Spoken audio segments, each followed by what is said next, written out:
નમસ્કાર, સ્વાગત છે આપનો ગુજરાત ન્યૂઝના કાર્યક્રમમાં. આપની સાથે હું છું શિવાની. સૌપ્રથમ તો ગુજરાત ન્યૂઝ તરફથી આપ તમામને સ્વતંત્ર દિવસની હાર્દિક શુભકામના.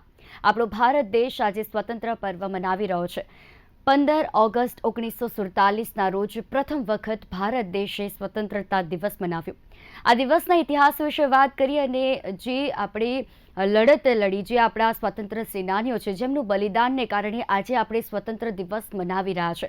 આપણા જે સેના છે તેમના પણ જે યોગદાન રહેલું છે તેના વિશે વાત કરીશું. અને દેશ અત્યારે જે પણ પ્રગતિ સાધી રહ્યો છે, જે પણ અત્યારે દેશમાં વિકાસ થઈ રહ્યો છે, દેશ અત્યારે વિશ્વ ફલક ઉપર આગળ વધી રહ્યો છે, તેનું એક માત્ર ને માત્ર કારણ એ જ છે કે આપણા દેશની જે તાકાત છે તે આપણા એકજૂટમાં છે. એટલે કે આપણે જે પોતાના દેશ માટે કરી બતાવવાની જે તાકાત ધરાવીએ છીએ તે આપણા દેશની સૌથી મોટી તાકાત છે. આજે નાનું બાળક હોયથી માંડીને વૃદ્ધ હોય, દરેક દેશનો નાગરિક જે છે તે દેશ માટે પોતાનું બલિદાન આપતો હોય છે. સરહદે ઉભેલા સૈનિક ભાઈઓ જે છે તે પોતાનું બલિદાન આપતા હોય છે, લડત લડતા હોય છે દેશને બચાવવા માટે, આપણા માતૃભૂમિને બચાવવા માટે. અને એટલા જ માટે આજે તેમને યાદ કરવાનો દિવસ છે કે તેમને જે શહીદી વહોરી આપણા દેશ માટે, તેમને સલામ કરીએ. અને તેમના બલિદાનને કારણે જ આજે આપણે 80મો સ્વાતંત્ર્ય દિવસ મનાવી રહ્યા છે. ગૌરવની ક્ષણ છે દરેક ભારતવાસીઓ માટે. અને જે ઠેર ઠેર આપણે જોયું કે સ્વતંત્ર દિવસની ધામધૂમપૂર્વક ઉજવણી કરવામાં આવી, તો સાંજે કેટલાક કાર્યક્રમોનું આયોજન પણ કરવામાં આવ્યું છે. સવારે વડાપ્રધાન નરેન્દ્ર મોદીએ લાલ કિલ્લા પરથી જે ધ્વજ ફરકાવ્યો ને તેમણે પણ પોતાના સંબોધનમાં વાત કરી કે આપણો દેશ જે આગળ વધી રહ્યો છે અને આવી જ રીતે દેશ આગળ વધશે. સાથે તેમણે જે દેશની સુરક્ષા અને રક્ષા શક્તિ ઉપર પણ વિશેષ ભાર મૂક્યો. આઝાદી બાદ ભારતની સંરક્ષણ શક્તિ જે છે તે પણ વધતી ગઈ. કેવા ફેરફારો જોવા મળ્યા અને તે સમયે કેવા પ્રકારનું વાતાવરણ હતું, તે દરેક વિશે આપણે વાત કરીશું. ને 1947થી આજ સુધી ભારત કેટલું બદલાયું છે તેના વિશે પણ એક નજર નાખીશું. આપણી સાથે આ કાર્યક્રમમાં વિશેષ જોડાઈ ચૂક્યા છે captain Jaydev Joshi, defence expert તરીકે અમારી સાથે જોડાયા છે. જયદેવજી, આપનું હાર્દિક સ્વાગત છે કાર્યક્રમમાં. સાથે NK વિશાલ, રિટાયર્ડ આર્મી, જોડાઈ ચૂક્યા છે. વિશાલજી, આપનું પણ હાર્દિક સ્વાગત છે કાર્યક્રમમાં. સૌપ્રથમ તો આપ બંનેને ગુજરાત ન્યૂઝ તરફથી સ્વતંત્ર પર્વની હાર્દિક શુભકામના. આપ જેવા જ જે વીરો છે કે જે દેશની રક્ષા કરે છે અને તમને જોઈને જ દરેક લોકોને પ્રેરણા મળે છે કે આપણે પણ દેશ માટે કંઈક કરી બતાવવાની જરૂર છે. અને એટલા જ માટે યુવા પેઢીને પણ એ સંદેશો પહોંચતો હોય છે.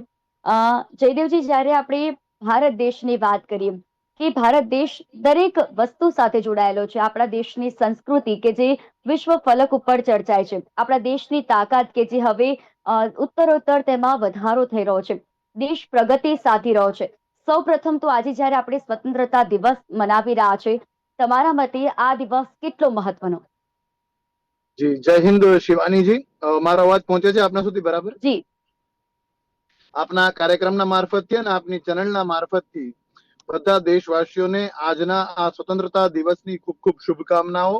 અને આ સમયે આ સ્વતંત્રતા મેળવવા માટે, આઝાદી પૂર્વે અને એ પછી આઝાદીને ટકાવી રાખવા માટે પણ જે લોકોએ બલિદાનો આપ્યા છે તેમને સલામ અને તેમના પરિવાર સાથે સંવેદના, સાંત્વના અને એમના આભાર સાથે જે આપે સવાલ પૂછ્યો એનો જો જવાબ આપું તો કે આ સમયે શું મહેસૂસ આપણે કરીએ છીએ કે કેમ આજના સમયમાં આપણે આ વાતને, આ આઝાદીના દિવસને જોઈએ, જે બદલાવની આપે વાત કરી એની વાત કરીએ તો યસ, ઉજવણીનો દિવસ ચોક્કસ છે, ઉજવણી કરવી જોઈએ. ભારતની ભવ્યતા નો રણટંકાર અત્યારે બધે વાગી રહ્યો છે, પણ આ ઉજવણીની સાથોસાથ આ દિવસ આપને એ બધા બલિદાનો પણ યાદ અપાવે છે કે કયા બલિદાનો થકી આપણે અહીંયા પહોંચ્યા છીએ.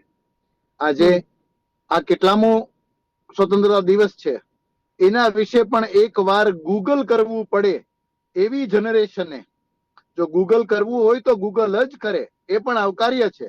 પણ જાણે કે કેમણે આ આઝાદી અપાવીને કેમણે આઝાદી ટકાવી રાખવી. કેટલા પરમવીર ચક્ર વિજેતા છે, ભારતે કેટલી લડાઈઓ લડી, કેટલા પરમવીર ચક્ર વિજેતા આજે જીવિત છે. મારે મારી રાષ્ટ્રભક્તિ બરાબર દેખાડવી હોય તો ધ્વજને ફરકાવવાની આસપાસના નિયમો શું છે, રાષ્ટ્રીય પ્રાણી, રાષ્ટ્રીય પક્ષી, રાષ્ટ્રીય પ્રતીકો, એના સન્માન માટે મારે શું કરવું જોઈએ. ક્યારેક કઈ દેખાવ થાય, અથડામણ થાય, પ્રોટેસ્ટ થાય ત્યારે આપણે રાષ્ટ્રગાનનો ઉપયોગ કઈ રીતે કરીએ છીએ. આ પ્રકારના સવાલો પણ પોતાની જાતને પૂછવાનો સૈન્ય સાથે પોતાની જાતને જોડી રાખવાનો અને બલિદાનને યાદ કરવાનો બોધપાઠ પણ આજનો દિવસ શિવાનીજી આ દિવસ આપને આપે છે. જી બિલકુલ જયદેવજી, અને ખરેખર તમે જે વાત કરી, દરેક દેશના નાગરિકે તે સમજવાની જરૂર છે, અને ખાસ આજની યુવા પેઢીએ સમજવાની જરૂર છે. દેશના ઇતિહાસ વિશે જાણવાની જરૂર છે, અને સ્વતંત્ર દિવસ આપણે જે મનાવી રહ્યા છીએ તેનું ગૌરવ લેવાની જરૂર છે. વિશાલજી, આપ એક રિટાયર્ડ આર્મી છો, તો ત્યારે તમારો અનુભવની આપણે આગળ વાત કરીશું, પરંતુ સ્વતંત્ર દિવસ તમારા માટે કેટલું મહત્વ ધરાવી રહ્યું છે? जी बिल्कुल। सबसे पहले मैं कप्तान साहब, मेरे सीनियर अधिकारी को मैं जय हिंद कहूँगा।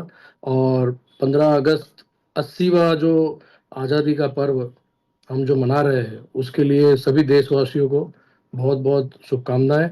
और जैसे कप्तान साहब ने अभी बताया, बहुत ही अच्छी बात बताई, छोटी सी लाइन में उन्होंने बहुत सारी चीज़ें कह दी कि आज़ादी का पर्व हम मना तो रहे हैं, लेकिन जो जनरेशन जिस प्रकार से जो नॉलेज की उन्होंने जो बात की कि किस प्रकार से जो झंडा जो है, आज से कई साल पहले तिरंगे को फहराने के लिए बहुत सारी चीज़ें जो है उसका एक सम्मान के साथ और जो नीति नियम जो होते थे उसके आधार पे उस तिरंगे को जो है रखा जाता था। उसको समय पे जो है एक एक टाइम पीरियड होता है, जो हम फौज में तो इन सब चीज़ों को बड़े ही समय पे ड्रिल के हिसाब से, एसओपी के हिसाब से इस्तेमाल करते हैं। बट कहीं ना कहीं जैसे अभी आज आज आप देख रहे होंगे कि तिरंगे को हर घर तिरंगा जिस प्रकार से शुरू हुआ है, अच्छी बात है, ये देशभक्ति का प्रतीक है। लेकिन कहीं ना कहीं एक कमी भी है। एक मतलब जिसको ऐसा लगता है कि आपको कल के डेट में ही आपकी चैनल के माध्यम से और कई सारे ऐसे भी आपको दिखाई देंगे कि वो तिरंगे का मिसयूज किस तरीके से होता है, झंडे से निकल जाता है, नीचे रास्ते पे गिर जाता है।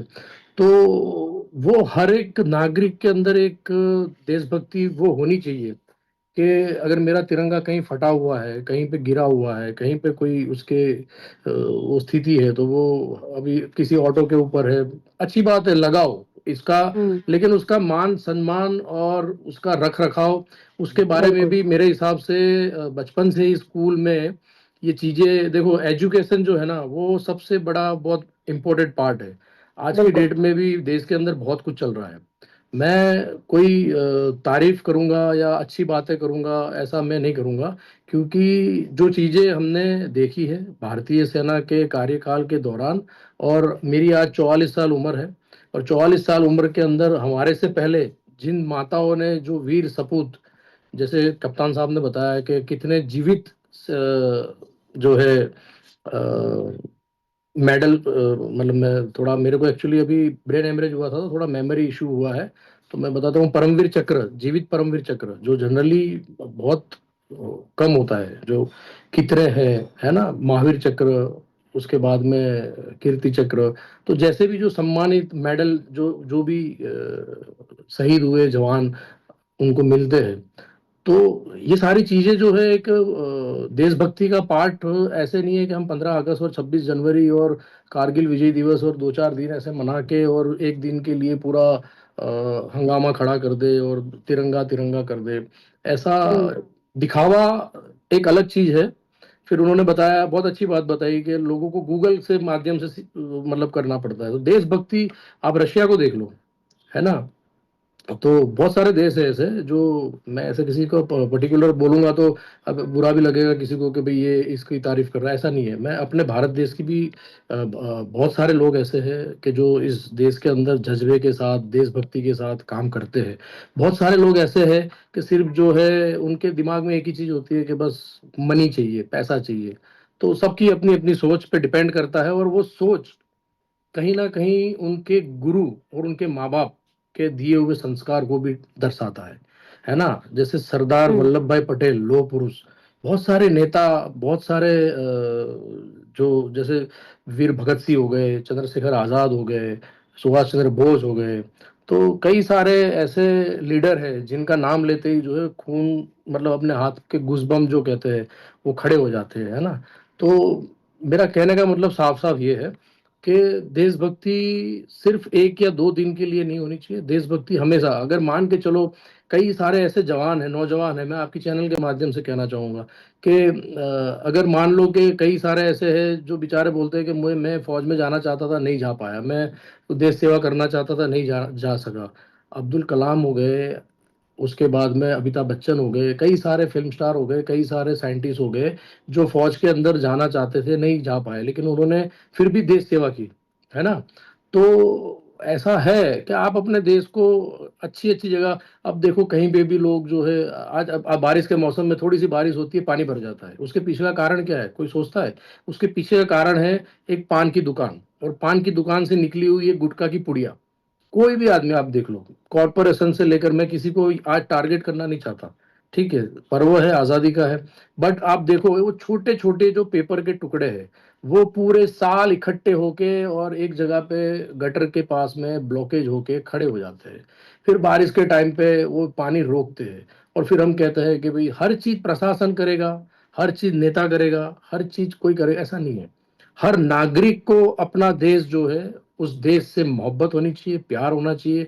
खाली अपने घर से प्यार है, खाली अपने घर का टेबल साफ रखना है, खाली अपने घर के अंदर की साफ सफाई करनी है, ये नहीं होगा, ऐसा नहीं होना चाहिए, જી, है બિલકુલ, ना? બિલકુલ વિશાલબેન, हर એટલા જ માટે એવું કહેવાય છે કે તમે ખૂબ સાચી વાત કરી કે આપણી જે દેશભક્તિ છે તે ફક્ત બોલવામાં નહીં, પરંતુ આપણા વિચારોમાં પણ હોવી જોઈએ. આપણે દેશના નાગરિક છીએ અને જે પણ વીરોએ બલિદાન આપ્યા છે આપણા દેશને આઝાદ કરાવવા માટે, તો તેમના બલિદાનને યાદ કરીને આપણે એ યાદ રાખવાની જરૂર છે કે આપણા દેશને આપણે કેવી રીતે આગળ વધારવું, કેવી રીતે તેનું નામ આપણે વિશ્વ ફલક ઉપર આગળ વધારવું ને જેની દરેક નાગરિકની તે જવાબદારી બનતી હોય છે. જયદેવજી, 1947 પછી જ્યારે ભારતની વાત કરવામાં આવે તો સંરક્ષણ ક્ષમતામાં કેટલો બદલાવ આવ્યો. આજે વડાપ્રધાન નરેન્દ્ર મોદીએ પણ જે સંબોધન કર્યું તેમાં પણ તેમણે દેશની સંરક્ષણની વાત કરી કે તે અત્યારે કેટલી મજબૂત વ્યવસ્થા તેમાં ઊભી થઈ છે. દરેક રીતે અત્યારે ભારત દેશ પહોંચી વળે તો કોઈ પણ પરિસ્થિતિ સામે પહોંચી વળવા માટે ભારત દેશ સક્ષમ છે. તો આપ તેના વિશે શું કહેશો? बहुत ही अच्छा सवाल आपने पूछा है। ये બહુ સરસ આપનો પ્રશ્ન છે કે અત્યારની સંરક્ષણની આપણી ક્ષમતાને આપણે કઈ રીતે ઇવેલ્યુએટ કરીએ, માપીએ, તો ખૂબ સારું છે. ઉત્તરોત્તર આમાં પ્રગતિ જ થઈ છે. 47 થી માંડીને અત્યાર સુધીનો આપે પૂછ્યું તો ઘણો સુધાર થયો છે. पर ये बात कहने से पहले एक चीज मैं जरूर कहना चाहूंगा जो अभी विशाल साहब ने बताई।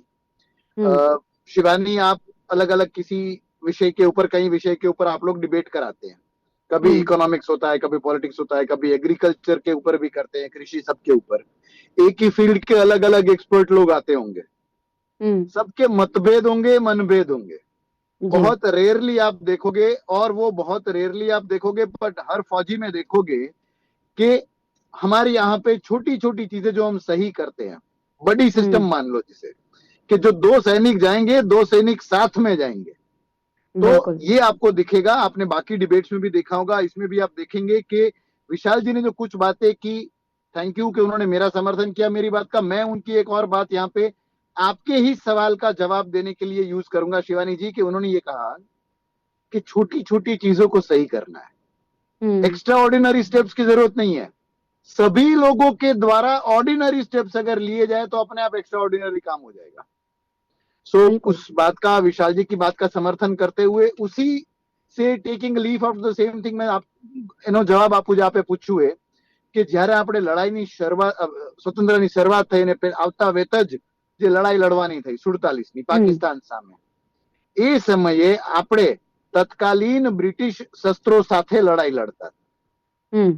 પછી આપ 62 જોવો, 65 જોવો, 71 જોવો, ઇવન 99 માં થયેલ કારગિલ જોવો, અથવા 26/11 માં મુંબઈ પર થયેલો ટેરરિસ્ટ હુમલો જોવો, આપણી પાસે એક પુરાતન ટેકનોલોજી હતી.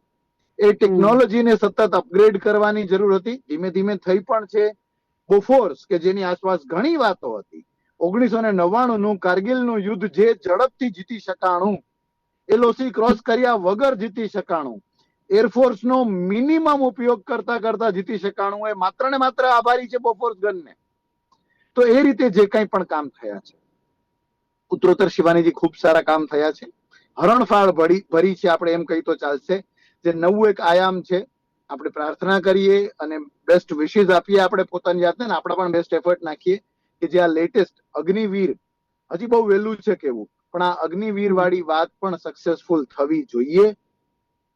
સમય કેવી રીતે બદલાય છે આપણે જોશું, પણ it's man behind the machine. Shivaniji, કેટલું ઇક્વિપમેન્ટ લઈને આવશું, પણ જો જવાનોને આપણે જોડી નહીં શકીએ, રેજિમેન્ટલાઇઝેશન નહીં કરી શકીએ, યુનિટમાં એકબીજાનું બોન્ડિંગ નહીં કરી શકીએ, તો જમણા એક છેલ્લી વાત કહીને પૂરું કરીશ. જે પરમવીર ચક્ર વિજેતાની વાત થતી હોય કે વિક્રમ બત્રા શહીદ થવા માટે દોડી પડે, જાણે હોડ લાગી હોય, રેસ લાગી હોય, એના બડી નાયક જદુનાથને ધક્કો મારતા મારતા કે તું નહીં જાયગા मैं जाऊंगा, तुम बाल बच्चेदार इंसान है. આ આપણે કરી શકશું કે કેમ? એ માત્ર ઇક્વિપમેન્ટ, મશીન, વેપન થી નહીં થાય, લોકોથી અને રેજિમેન્ટલ સ્પિરિટ થી થશે. બિલકુલ જયદેવ છે. અને ખૂબ સારી વાત કરી કે આપણે જે દેશના સૈનિકો કે જે પોતાનું બલિદાન આપે છે દેશને બચાવવા માટે, દેશની સુરક્ષા માટે, તો એ બલિદાન જે છે તે વેઠે ના છે, તે માટે દરેક યુવા પેઢીએ સમજવાની જરૂર છે કે આપણા સૈનિકો દેશની રક્ષા કેવી પરિસ્થિતિમાં કરતા હોય છે.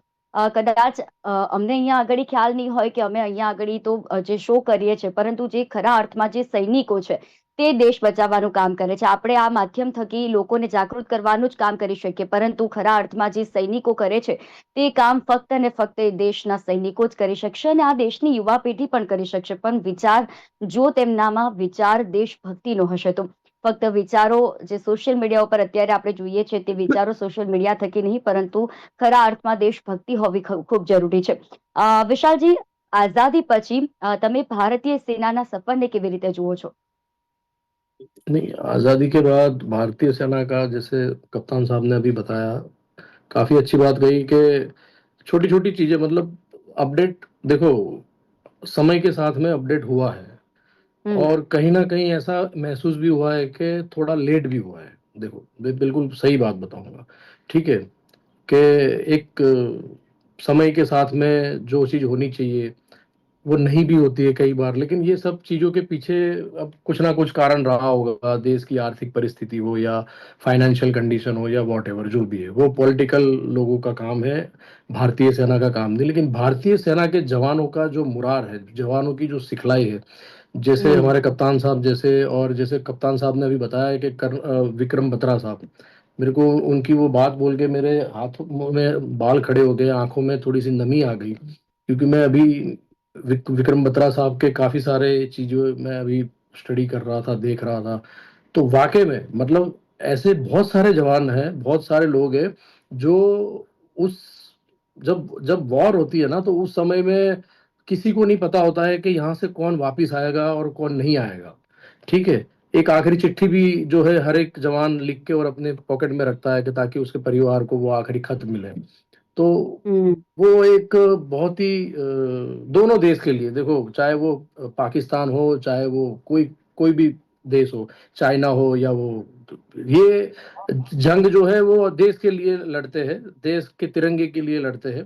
ठीक है, और आम जो देश के जवान, मतलब जो देश की जनता है, उन तक कोई आफत ना आए उसके लिए करते हैं. कई बार कई लोगों के स्टेटमेंट सुन के बड़ा दुख होता है. ठीक है, सर ने जो बताया शायद वो मुझे ऐसा लगा कि थोड़ा सा अधूरा उन्होंने थोड़ी सी चीज को अग्निवीर का बताया. मैं खुल के बताता हूँ कि मैं अग्निवीर का बिल्कुल विरोध करता हूँ. क्यों पता है? इससे दो चीज पैदा होती है. एक कि भारतीय सेना में जैसे मेरे जैसा आदमी जो एक परमानेंट सोल्जर के तौर पे ड्यूटी किया, और एक आता है अग्निवीर. तो आज क्या होता है, दोनों के बीच में चर्चा होती है.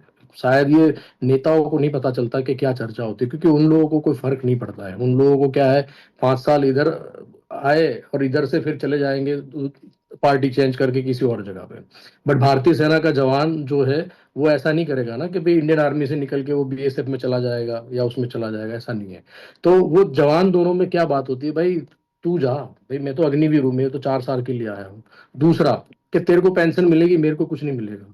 तो ये जो भेदभाव है ना, ये सब चीजें एनालिसिस करके आप लाओ, नियम लाओ, अच्छी बात है.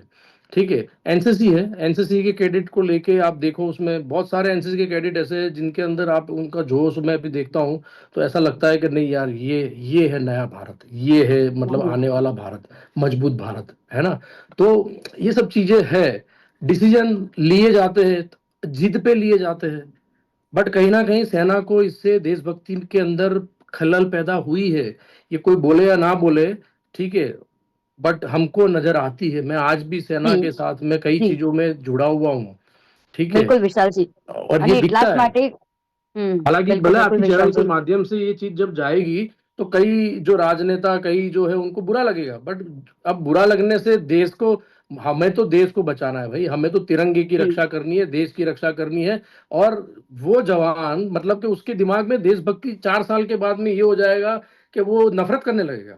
कहीं ना कहीं જી मैं ये બિલકુલ नहीं कह रहा कि 100 के બિલકુલ 100। વિશાલજી અને એટલા જ માટે દેશભક્તિ દરેક લોકોમાં હોવી જરૂરી છે, દેશના દરેક નાગરિકમાં હોવી ठीक है। જરૂરી છે। જયદેવજી, સ્વતંત્રતાના આપણે આ 80મું વર્ષ ઉજવી રહ્યા છે અને ધામધૂમપૂર્વક ઉજવણી કરી રહ્યા છે। સંરક્ષણ નીતિઓની વાત કરવામાં આવે તો તેમાં કેટલો અત્યાર સુધી બદલાવ આવ્યો છે અને ભારત દેશની વાત કરીએ તો અત્યારે ભારત દેશ માટે આત્મનિર્ભરતા એમ કહેવાય કે ડિફેન્સ ક્ષેત્રનું એક મહત્વનું લક્ષ્ય માનવામાં આવી રહ્યું છે। શું કહેશો? ડિફેન્સ ક્ષેત્રના આત્મનિર્ભરતાની ખૂબ જરૂર છે, એટલા માટે કે કલ્પના કરો એક સમયની કે જ્યારે અમે જીપીએસ, એ સમયે તો આટલા મોબાઈલ ને આટલી ટેકનોલોજી નહોતી, એ જીપીએસ લઈને અમે જતા હોઈએ અને એમાં વિદેશી ટેકનોલોજી ઉપર ડિપેન્ડન્ટ રહેવું પડે, એ સમયની કલ્પના કરો। અત્યારે યસ, કેટલા પણ વિદેશી વેપન, એરક્રાફ્ટ, સબમરીન્સ, એ બધું વિદેશનું સારું છે, પણ ક્યાં સુધી આપણે ખાલી વખાણ કરવાની તાલી પાડતા રહેશું? જી ભારતનો જે ક્રીમ, જે ઇલાઇટ યુવાન છે, એ સૈન્યમાં અત્યારે જોડાતો નથી। શિવાનીજી, એક કડવું સત્ય એ પણ છે કે આઝાદી પછીના અમુક દશકાઓ સુધી જે સૌથી હોશિયાર મેધાવી વિદ્યાર્થીઓના ચોઇસ હોય એ હતા પેલા આઈએએસ, આઈઈપીએસ કે આઈએફએસ ની એક્ઝામ દેવી, આઈઆઈટી કે આઈઆઈએમ ની એક્ઝામ દેવી, અને પછી ડિફેન્સની પરીક્ષાઓમાં જવું, ડિફેન્સમાં જોડાવવું, એ હતું। હવે કેટલું બધું થઈ ગયા પછી, વિદેશના ઓપ્શન્સ થઈ ગયા પછી, ઘરે બેઠા બેઠા વર્ક ફ્રોમ હોમ થઈ ગયા પછી, એ કઈ નહીં તો કન્ટેન્ટ ક્રિએટર જેવા થઈ ગયા પછી બહુ નીચેના ક્રમે આવે છે। એટલે ક્રીમ યુવાનો જોડાતા નથી, એ એક કરુણતા છે। પ્રિપેર્ડનેસની જો વાત કરીએ તો યસ, પ્રિપેર્ડનેસ આપણી સારી છે। ડિફેન્સ સ્ટ્રેટેજીનું આપે પૂછ્યું તો જે અત્યારે દેખીતો, અને હું દેખીતો જ બદલાવ કહીશ શિવાનીજી, કારણ કે હજી એનું પરિણામ જોવાનું બાકી છે। બિલકુલ ઓપરેશન સિંદૂરમાં પછી, ખાસ ઓપરેશન સિંદૂર દરમિયાન નહીં, એ પછી જે વાત થઈ કે એની એક્ટ ઓફ ટેરર ને પણ અમે એક્ટ ઓફ વોર ગણશું, એ કરીને મજબૂતાઈથી જો અને સાતત્યપૂર્ણ રીતે વિદેશી વેપાર, વિદેશી સંબંધોની ચિંતા કર્યા વગર લાઇન ઓફ કંટ્રોલ, એલએસી ની જો વાત થવાની હોય, વિદેશી તાકાતોની દુષ્પ્રેરણા વગર પણ જો આપણે વાત કરી શકવાના હોય તો આજે કહેવાતો સ્ટ્રેટેજીનો બદલાવ જે છે એને ઉપર આપણે જમીન ઉપર રૂપાંતરિત થતો જોયો એવું કહી શકાશે। જી બિલકુલ જયદેવજી, અને એટલે જ આઝાદી બાદ ભારતની સંરક્ષણ જે શક્તિ છે તે સતત વધી છે અને આવી જ રીતે દેશ આગળ વધતો રહે। અને અત્યારે દરેક વિશ્વભરમાં ખબર છે કે ભારત દેશ દરેક પરિસ્થિતિ સામે પહોંચી વળવા માટે સક્ષમ છે, કારણ કે તેની પાસે આજ જે સૈનિકો છે, જે સૈનિકોની જુનૂન છે કે આપણા ભારત દેશને કોઈ પણ પરિસ્થિતિ સામે બચાવી લેવાની જે તાકાત છે તે જ અત્યારે આપણા ભારત દેશને સુરક્ષા આપી રહ્યો છે। અને આવી જ રીતે દેશનો સૈનિક જે છે તે સુરક્ષા તો આપશે જ, પરંતુ દેશની અંદર રહેલી યુવા પેઢી પણ દેશને બચાવવાના પ્રયાસો કરે, તેવામાં આપણે વધુમાં વધુ પ્રયત્ન કરી શકીએ। વિશાલજી, જયદેવજી, આપ બંને અમારી સાથે આ વિશેષ કાર્યક્રમમાં જોડાયા તે બદલ આપ બંનેનો ખૂબ ખૂબ આભાર। ધન્યવાદ। તો આજના આ કાર્યક્રમમાં આપણે સ્વતંત્રતા પર્વની જે વાત કરી, સ્વતંત્રતા પર્વનું ફક્ત એટલું જ મહત્વ નથી કે આપણે સોશિયલ મીડિયા ઉપર તેની પોસ્ટ મૂકી દઈએ, પરંતુ સ્વતંત્રતા દિવસ ખરા અર્થમાં ત્યારે જ ઉજવાશે જ્યારે દેશના દરેક નાગરિકને આપણા દેશ પ્રત્યે ગૌરવ હશે અને આ દેશની સાચી દેશભક્તિ કોને કહી શકાય તે તેમને ખ્યાલ હશે।